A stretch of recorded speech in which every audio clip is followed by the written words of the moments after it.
Cada libro es una oportunidad para pensar diferente. Esto es De Fondo, un libro, análisis profundo de lecturas que impactan tu mentalidad y tus decisiones, porque un buen libro nunca guarda silencio. Comenzamos. Arranquemos con una pregunta que realmente vuela la cabeza. ¿Cuántas fortunas incalculables se han perdido a lo largo de la historia simplemente porque alguien se rindió a un solo metro de distancia del oro? Es una pregunta durísima. Lo es. Y resuena con mucha fuerza cuando empezamos a observar esos patrones invisibles. Esos que separan a quienes logran hazañas extraordinarias de quienes, se quedan estancados en el camino. Así que, bienvenidos a la exploración de hoy. Así es, estamos listos. Hoy tenemos sobre la mesa una verdadera disección del pensamiento humano. Y la misión es extraer la psicología profunda que hay detrás de la acumulación de riqueza y el éxito sostenido. Y para entrar en materia, imaginemos esta escena por un momento, casi como si fuera el clímax de una película dramática. A ver, ponnos en contexto. Estamos en un viejo y polvoriento molino de trigo, finales del siglo XIX. El aire está pesado, denso. Hay un hombre mayor trabajando en el interior. Un individuo con un temperamento verdaderamente feroz. ¿Un carácter explosivo, me imagino? 100%. Y de pronto, la pesada puerta de madera se abre silenciosamente. Entra una niña pequeña, la hija de un arrendatario, y se planta con firmeza en el marco de la puerta, y exige 50 centavos que se le deben a su madre. ¡Guau! Valiente la niña. Demasiado. El hombre, enfurecido por la interrupción, le grita con violencia que se largue a su casa. Me imagino que la niña sale corriendo. Para nada. Ella no mueve un solo músculo. Él pierde los estribos, agarra una pesada duela de madera de un barril roto y avanza hacia ella con toda la intención de golpearla. ¿Qué nivel de tensión? La tensión sube al máximo. Es un momento donde cualquiera saldría corriendo. Pero la niña da un rápido paso al frente, levanta la cabeza, lo mira fijamente a los ojos sin parpadear y grita con todas sus fuerzas, desde el fondo de sus pulmones. Mi mamá necesita esos 50 centavos. Increíble. Y entonces ocurre algo absolutamente inverosímil. El hombre, como si hubiera chocado contra un muro invisible, baja el arma, mete la mano al bolsillo, saca el dinero y se lo entrega en silencio. Es una imagen poderosísima, casi irreal. Pero, viéndolo con un lente más analítico, ¿qué fue lo que realmente pasó ahí? Porque, no fue magia. No, claro que no. Fue una ruptura total de patrón en el comportamiento de ese hombre. Vamos a desglosar esto. Todo este análisis nace de la profunda inmersión que estamos haciendo hoy del monumental clásico Piense y hágase rico, de Napoleon Hill. Exacto. La misión de hoy es precisamente diseccionar qué fue exactamente lo que paralizó a ese hombre en el molino y cómo podemos extraer esos principios psicológicos del éxito basándonos en los cientos de titanes de la industria que fueron estudiados para esta obra. Es que esa niña, sin saberlo, no usó fuerza física. Usó una fuerza mental magnética, una que desarmó por completo a un adulto iracundo. Lo fascinante aquí es que, según la premisa de este texto, los pensamientos son cosas literales, son tangibles y magnéticas. Esa lección específica del molino no se quedó en una simple anécdota de pueblo. ¿Quién más la vio? Fue presenciada por el sobrino de aquel hombre, un joven llamado R.U. Darby, y este contexto es crucial. El famoso Darby. Así es. Este mismo Darby era un hombre que llevaba a cuestas el peso de un fracaso millonario. Años antes, durante la fiebre del oro, había invertido todo lo que tenía en perforar una mina en Colorado. Y después de meses de sudar la gota gorda, la veta de oro desapareció. Exactamente. Se rindió. Vendió toda la maquinaria pesada a un chatarrero por unos pocos dólares y regresó a casa totalmente derrotado. Lo trágico, y aquí viene el gancho, es que el chatarrero contrató a un ingeniero. Ya sé para dónde va esto. Y este ingeniero descubrió que la falla geológica significaba que la veta principal estaba a menos de 1 metro de donde Darby había dejado de perforar. A un solo metro de distancia. Es una de esas historias que revuelven el estómago solo de pensarlo. Pero al observar a esa niña en el molino, Darby conectó los puntos Vio en la niña la encarnación de la negativa a aceptar un no por respuesta. Tomó esa amarga lección de la mina, la combinó con la audacia de la niña y aplicó esa resiliencia psicológica a su nueva carrera. La venta de seguros de vida. Así es, se prometió a sí mismo que nunca se detendría cuando un cliente le dijera no, porque sabía que el sí podía estar a 1 metro de distancia, y esa mentalidad lo llevó a vender millones de dólares anuales. Y esa transición nos lleva directamente a los pilares fundamentales de este texto, que rompen con muchos mitos modernos. Porque, existe la creencia generalizada de que la riqueza es el resultado directo de trabajar hasta el agotamiento físico. Que hay que destruirse trabajando. Exacto. Sin embargo, el texto argumenta lo contrario. Cuando el éxito aparece en proporciones masivas, rara vez es solo por el trabajo físico. Se trata de crear un estado mental hiperespecífico. Totalmente. Todo este ecosistema comienza con un deseo que raya en lo obsesivo, respaldado por una fe inquebrantable y, por supuesto, conocimiento especializado. Y hay un ejemplo perfecto para esto. Muchos conocen la historia de Thomas Edison y la invención de la bombilla. Pero la dinámica que tuvo con un joven llamado Edwin C. Barnes revela algo mucho más profundo. Revela cómo funcionaba la convicción en esa época. Esa dinámica entre Edison y Barnes es un caso de estudio fenomenal sobre la psicología de la ambición. Porque Barnes no era un ingeniero brillante. De hecho, cuando llegó al laboratorio de Edison a Nueva Jersey, parecía un vagabundo. Literalmente acababa de saltar de un tren de carga porque no tenía dinero para un boleto de pasajeros. Exacto.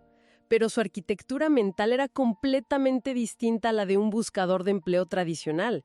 Él no llegó con la mentalidad de trabajar para Thomas Edison. Su objetivo singular era asociarse con Thomas Edison. Lo cual suena a una locura absoluta considerando su aspecto y su falta de credenciales. ¿Cómo Edison no lo echó a la calle? Parecía un delirio. Pero Edison mismo documentó años después que, aunque el aspecto físico de Barnes era lamentable, había algo en la expresión de su rostro. Una determinación tan afilada que comunicaba que estaba dispuesto a apostar todo su futuro en un solo tiro. ¡Wow! Al principio, Barnes solo consiguió un trabajo barriendo pisos. Cualquier otra persona se habría conformado o desilusionado. Pero él mantuvo esa mentalidad de socio durante años. La oportunidad llegó camuflada cuando Edison inventó la máquina de dictar, el edífono. Que los vendedores estrellas rechazaron. Todos la rechazaron argumentando que sería imposible venderla a los empresarios. Barnes vio el vacío, se coló, propuso un plan de ventas y terminó con un contrato nacional que no solo lo hizo millonario, sino que cristalizó su deseo inicial. Su estado mental transformó un impulso intangible en una realidad física innegable. Y hablando de realidades innegables, esa misma terquedad estratégica aparece en la historia del motor V8, de Henry Ford. Esto ilustra a la perfección cómo el sesgo cognitivo de lo imposible puede ser desmantelado. La historia del V8 es fascinante. Ford reunió a sus ingenieros más brillantes y les exigió crear un motor de 8 cilindros alojados en un solo bloque sólido. Todo el consenso de la industria, todos los expertos con educación formal superior, le dijeron que era matemática y físicamente imposible fundir un bloque así. Y la respuesta de Ford fue simplemente brutal. Les ordenó que lo produjeran de todos modos. Pasó 6 meses sin resultados. Pasó 1 año entero sin resultados. Los ingenieros le llevaban planos demostrando por qué no se podía hacer. Pero la obstinación de Ford era inamovible. Él no aceptaba la realidad dictada por otros. Finalmente, como si la presión mental hubiera roto las leyes de la física, el secreto de fundición se reveló y lograron lo imposible. Si conectamos esto con el panorama general, la gran tesis es que el éxito inevitablemente gravita hacia quienes desarrollan una conciencia de éxito. Mientras que el fracaso es el destino por defecto de quienes, por inercia o negligencia, se permiten a sí mismos desarrollar una conciencia de fracaso. Así es. Esa misma terquedad que Ford usó para dominar la ingeniería, el libro sugiere que debemos aplicarla para posicionarnos en el mundo profesional. En el mercado actual, somos nuestro propio invento. Pero aquí hay que hacer una pausa. Sí, una aclaración histórica necesaria. Exactamente, una aclaración vital para quienes nos escuchan hoy, para mantener la precisión histórica frente al mundo moderno al leer el capítulo 7. Adelante con eso. El libro menciona buscar trabajo mediante oficinas de empleo físicas, anuncios clasificados en la sección comercial de los periódicos impresos y enviar cartas de presentación mecanografiadas por correo. En ese entonces se hacía así, publicando anuncios en el periódico o mandando cartas físicas. Pero hoy en día la analogía actual sería optimizar un perfil de LinkedIn, enviar correos electrónicos directos a quienes toman decisiones o usar plataformas digitales de reclutamiento. Es una actualización totalmente necesaria, pero mantiene intacta la esencia subyacente. 100%. El enfoque nunca debe ser pedir trabajo desde una posición de necesidad, sino auditar nuestras propias habilidades y presentarlas como una solución especializada que genera valor medible para quien toma las decisiones. Atención a quienes nos acompañan en este análisis a fondo. Si hay que quedarse con algo de este libro, que sean estos 3 puntos. Son verdaderos innegociables. No estamos hablando de teoría motivacional vacía. Para nada. Estamos hablando de herramientas de poder, métodos operativos que pueden alterar la trayectoria de una carrera entera. El primer poder innegociable es la fórmula de los 6 pasos para cristalizar el deseo. Totalmente. Porque decir quiero tener mucho dinero o quiero ser muy exitoso es un deseo tan vago que el cerebro simplemente no sabe qué hacer con él. La mente subconsciente requiere coordenadas exactas. La fórmula exige una precisión casi quirúrgica. A ver, repasemos esos pasos. Primero, hay que definir la cantidad exacta o el objetivo hiperespecífico. Segundo, determinar sin lugar a dudas qué se va a dar a cambio, porque la ley de compensación dicta que no existe algo a cambio de nada. Muy cierto. Tercero, establecer una fecha límite implacable. Cuarto, crear un plan definido y comenzar de inmediato, se tengan o no las condiciones perfectas. Y quinto, sintetizar todo esto en un enunciado escrito, claro y conciso. Aquí es donde se pone realmente interesante. Porque el 6º paso es el verdadero catalizador. El autor insiste en que se debe leer este enunciado en voz alta 2 veces al día. Justo antes de dormir y al despertar. Exacto. Y mientras se lee, se debe exigir a la mente ver, sentir y creer que ese objetivo ya es una realidad tangible. Esto a menudo se descarta como pensamiento mágico. Pero en realidad es ciencia. Es el mecanismo fundamental de la autosugestión. Es un ejercicio de neuroplasticidad temprana para obligar al cerebro a filtrar oportunidades en el entorno que se alineen con ese objetivo. Lo cual nos sirve de puente perfecto hacia el poder número 2 de estos innegociables. El concepto del grupo Mastermind o la mente maestra. Un concepto poderosísimo. La premisa es de una lógica aplastante.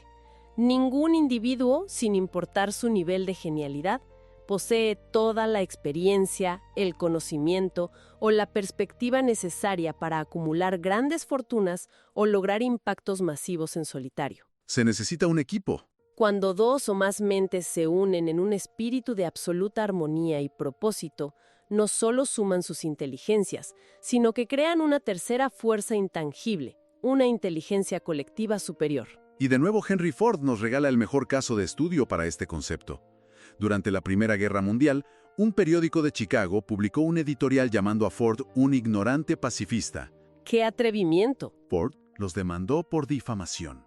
En la corte, los abogados del periódico intentaron destruir la credibilidad de Ford, sometiéndolo a un interrogatorio ridículo sobre historia universal.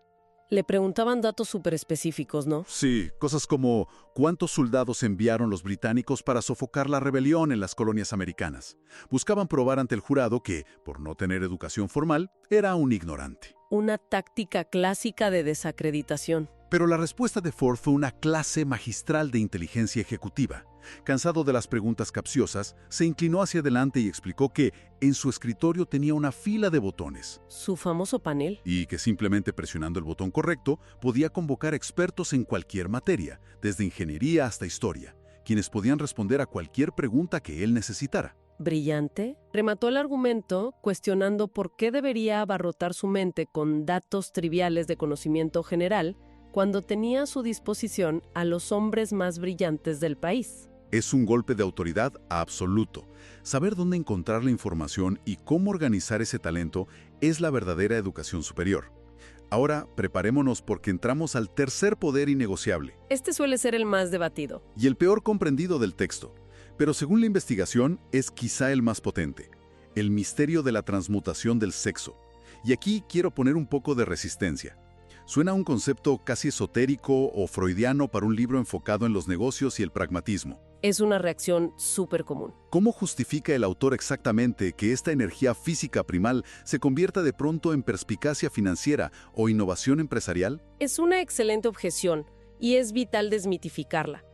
El autor no está hablando de misticismo, está hablando de la redirección de un impulso biológico fundamental. La premisa es que la emoción sexual es la fuerza motriz humana más arrolladora. Es un impulso que altera el estado fisiológico y exige expresión. O sea, es pura biología. Exacto. Lo que la investigación del autor sobre la vida de genios históricos reveló es que la inmensa mayoría de las personas disipan esta energía abrumadora únicamente en la expresión física durante sus 20s y 30s. Por eso, muchos no logran una verdadera madurez creativa o éxito financiero contundente hasta después de los 40 o 50 años. O sea, el secreto no es la supresión. No se trata de reprimirlo. Para nada, el secreto es la transmutación. Transmutar significa cambiar de una forma de energía a otra. Quienes logran la genialidad aprenden a tomar esa energía magnética y visceral y en lugar de disiparla, la canalizan hacia la creatividad, la imaginación y la ambición profesional. Entiendo. Es redirigir el motor. El texto usa una analogía del reino animal que es cruda pero súper ilustrativa. Si se destruye la glándula sexual en un animal, como un toro de lidia, se elimina por completo su agresividad y su capacidad de lucha. Se vuelve tan dócil que pierde todo su ímpetu. Claro, se apaga. La energía sexual, cuando se eleva a un plano de concentración mental, es el motor que da el carisma, el magnetismo y la tenacidad inagotable que requieren los grandes líderes. Entonces, ¿qué significa todo esto para el mundo de hoy? ¿Cómo tomamos estos conceptos filosóficos inmensos, como la autosugestión, la inteligencia colectiva y la transmutación de energía, y los aterrizamos mañana por la mañana en la oficina o en un negocio? Hay que llevarlo a la práctica. Necesitamos sumergirnos en la sección de aplicación práctica, destilar esta filosofía en hacks cotidianos. Y el primer hack fundamental es lo que podríamos bautizar como el hervidor encantado. Ah, me encanta esa historia. Es una base genial sobre el valor de las ideas frente a los materiales físicos. Cuéntanos cómo fue. A finales del siglo XIX, un viejo médico rural entró a una farmacia con un pesado hervidor de bronce. Detrás del mostrador estaba un joven dependiente llamado Asa Candler. El médico le vendió el hervidor, una paleta de madera para remover y una fórmula secreta escrita en un pedazo de papel por $500. Que en esa época era una fortuna. Eran los ahorros de toda la vida del joven. Exacto. El médico salió feliz creyendo que había hecho el negocio del siglo al deshacerse de esos trastos viejos. Pero Candler no compró un hervidor. Candler compró una idea. Así es. Candler tomó esa receta, le añadió su propio ingrediente secreto, su imaginación y visión comercial. Y de ese viejo hervidor de bronce comenzó a brotar lo que hoy conocemos como la industria mundial de la Coca-Cola. Una fuerza que transformó la economía global. La lección práctica para la audiencia es radical. El conocimiento especializado y los materiales no valen casi nada por sí solos. No hay un precio estándar para las ideas. Hay que vender soluciones. Debemos dejar de vender simplemente nuestro tiempo o nuestro esfuerzo físico y empezar a vender ideas y servicios útiles. Si estamos trabajando dentro de una empresa, no se trata de llegar a la evaluación de desempeño a pedir un aumento basado en la antigüedad. Eso ya no funciona. Se trata de presentar un plan innovador que le ahorre o le genere dinero a la compañía.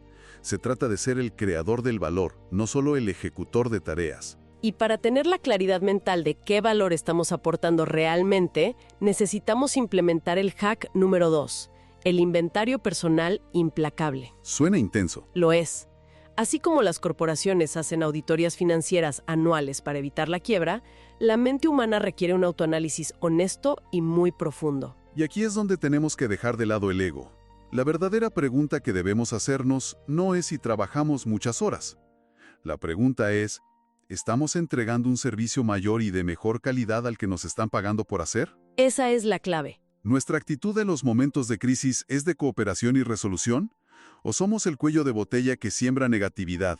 ¿Estamos permitiendo que el hábito sutil de la procrastinación devore nuestra eficiencia diaria? Realizar este juicio interno frente al espejo es brutal. Duele un poco. Sí, pero nos da una ventaja competitiva enorme, porque nos revela exactamente qué engranajes necesitamos ajustar antes de que el mercado nos penalice de verdad.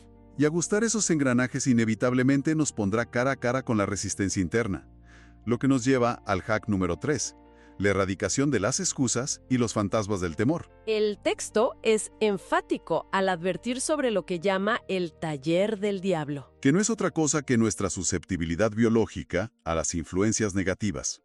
Identifica 6 fantasmas básicos del temor que paralizan la ambición humana. El temor a la pobreza, el temor a la crítica, a la enfermedad, a la pérdida del amor, a la vejez y a la muerte. Y me atrevería a decir que el temor a la crítica es el asesino en serie número 1 de los emprendimientos. Sin duda alguna. ¿Cuántas ideas revolucionarias o cambios de carrera mueren en la mente porque surge la voz que dice: ¿qué van a pensar mis excompañeros de universidad? ¿Qué va a decir mi familia si fracaso? Esos miedos son tan dolorosos que nuestra mente los disfraza elegantemente de excusas racionales. El autor compila una lista de 55 coartadas famosas que todos hemos usado y que siempre empiezan con un condicional. Sí. Es un inventario de autoengaño fascinante. Es que todos caemos ahí. Si tuviera dinero inicial de sobra, si mi familia me apoyara más en mis locuras, si tuviera una educación en una universidad de prestigio. Si tuviera más tiempo libre, si mi jefe realmente valorara mi talento. Encontrar excusas es verdaderamente un deporte mundial. Y lo peor es que, una vez que la mente fabrica la coartada, el ego la defiende a muerte porque es su propia creación. Por eso, para aplicar esta filosofía hoy mismo y limpiar nuestro propio sistema operativo mental, debemos reconocer la única verdad incómoda detrás de todos esos sí. ¿Cuál es esa verdad? La verdad es esta. Si alguien tuviera el valor de verse como realmente es, descubriría qué está mal en su propio carácter y corregiría sus deficiencias en lugar de invertir energía en buscar justificaciones. El hack definitivo es operar con una política de cero excusas. Es asumir responsabilidad absoluta. Aleza del terreno mental, para que la semilla de ese deseo ardiente y obsesivo del que hablábamos al principio realmente pueda echar raíces. Esto plantea una pregunta importante a medida que nos acercamos al cierre de esta exploración de hoy. Si el pensamiento consciente e inconsciente verdaderamente dominan nuestras acciones y resultados, ¿qué es exactamente el cerebro en este esquema? Buena pregunta.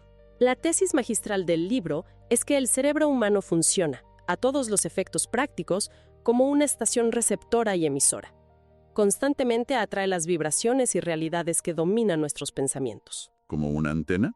Si saturamos nuestra mente de las excusas que acabamos de mencionar, de temores y de una conciencia de pobreza, el cerebro actúa como un imán para esas circunstancias. La pobreza no es falta de dinero y la riqueza no es exceso del mismo. Ambas son, fundamentalmente, vástagos y ramificaciones del pensamiento. Es una toma de conciencia radical. En última instancia, solo tenemos control absoluto e incontestable sobre una sola cosa en toda nuestra existencia: nuestros propios pensamientos. Todo lo demás está sujeto al azar, a la economía o a la voluntad de otros. Así es. Y para ejercer este control soberano sobre su propia mente, el autor Napoleon Hill desarrolló un hábito personal que resulta sumamente provocativo e inusual. Sus famosas reuniones. Sí, él celebraba reuniones nocturnas imaginarias con lo que llamaba sus consejeros invisibles. Antes de dormir, cerraba los ojos y visualizaba con máximo detalle a figuras legendarias de la historia. ¿Como Ralph Waldo Emerson? Abraham Lincoln, Charles Darwin, Thomas Edison y el propio Henry Ford. Los imaginaba sentados con él alrededor de una majestuosa mesa de conferencias. Y es crucial entender que no se trataba de un simple devaneo de fantasía. Era la aplicación de la neuroplasticidad y la autosugestión llevada al extremo.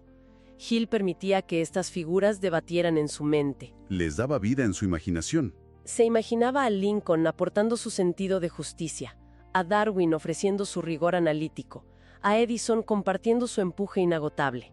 Al actuar como el presidente de este gabinete imaginario, su objetivo real era reconstruir su propio carácter, forzando a su subconsciente a absorber y modelar las virtudes de estos titanes. Con los años, este mastermind interno se volvió tan vívido que lo utilizaba para resolver problemas reales en sus investigaciones. Consultaba cómo actuaría cada uno de ellos ante un dilema. Es alucinante la capacidad de hackear la propia psicología.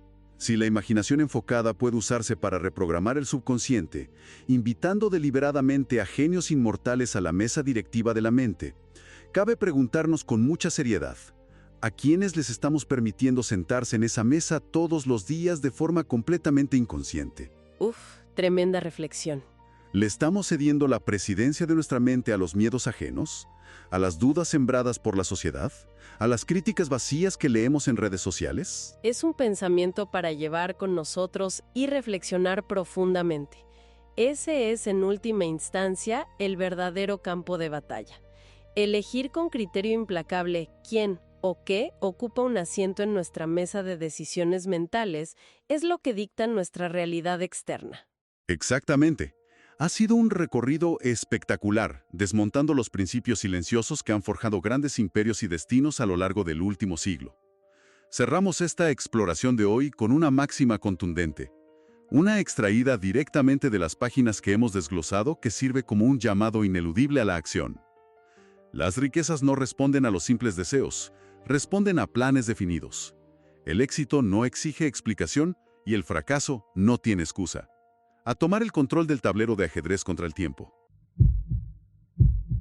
Si este libro te dejó pensando, no lo dejes ahí. En Substack está el blog del episodio, donde desarrollo las ideas con mayor detalle y nuevas perspectivas para que puedas aplicarlas con claridad. Lo encuentras en la descripción, porque un buen libro nunca guarda silencio, y las ideas correctas llegan cuando estás listo. Esto fue De Fondo, un libro. Nos escuchamos pronto.